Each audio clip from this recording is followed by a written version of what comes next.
पद्यांश 3 देख लीजिए, स्वदेश प्रेम, जो कि राम नरेश त्रिपाठी जी के द्वारा लिखा गया है।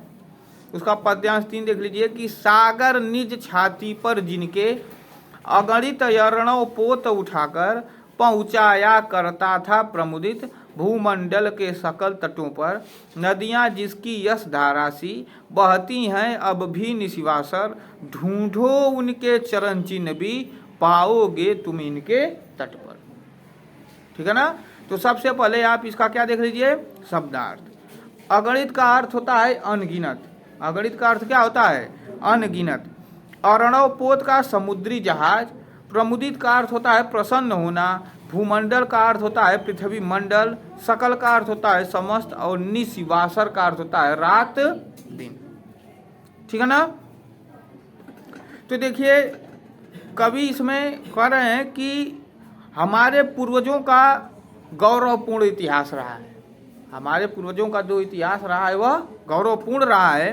ठीक है ना। सागर निज छाती पर जिनके अगणित अर्णव पोत उठाकर समुद्र स्वयं उनकी सेवा में लीन रहता है। ठीक है ना। लिखा है ना, सागर निज छाती पर जिनके, समुद्र स्वयं उनकी सेवा में लीन रहता है। वह अपने वक्ष स्थल पर अनगिनत जहाजों को उठाकर प्रसन्नता से पृथ्वी के समस्त लटों तक क्या कर तटों तक पहुंचाया करता है।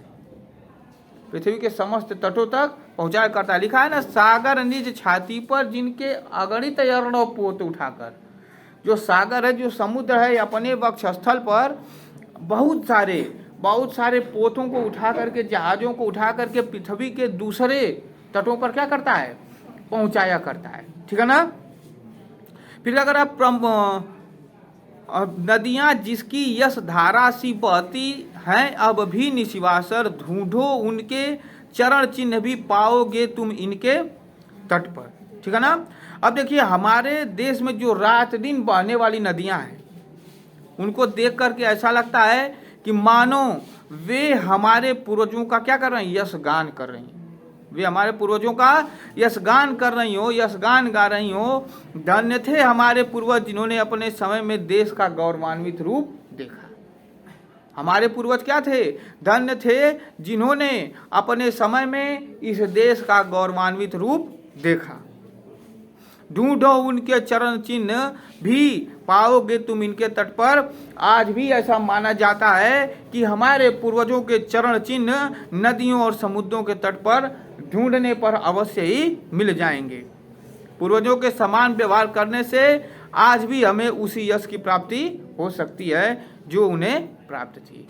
यदि हम अपने पूर्वजों के उस समान व्यवहार को याद करें तो जो यश और कीर्ति उन्हें प्राप्त थी वही यश और कीर्ति हमें भी प्राप्त हो सकती है। ठीक है ना। लिखाना है, ढूंढो उनके चरण चिन्ह भी पाओगे तुम इनके तट पर। नदियों के तटों और समुद्रों के तटों पर जब आप उनके चरण चिन्हों को ढूंढेंगे तो अवश्य ही उनके चरण चिन्हों को आप क्या करेंगे, प्राप्त करेंगे।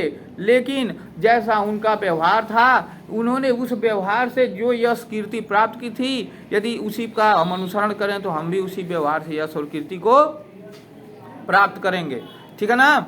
अब आइए अलंकार देख लेते हैं। तो अगणित अर्णव चरण चिन्ह में और च वर्ण की बार बार पुनरावृत्ति होने से यहाँ पर कौन सा अलंकार हो जाएगा, अनुप्रास अलंकार हो जाएगा। अब देखिए यश धारासी में उपमेय में उपमान की समानता को व्यक्त किया जा रहा है ना। तो जब उपमेय में उपमान की समानता को व्यक्त किया जाता है तो वहां पर उपमा अलंकार होता है। और देखिए इस पद्यांश में मनुष्य के यश की वृद्धि का परिचय नदी रूपी धारा से किया गया है, इसलिए यहाँ पर रूपक अलंकार। इस प्रकार यह पद्यांश 3 समाप्त हो गया।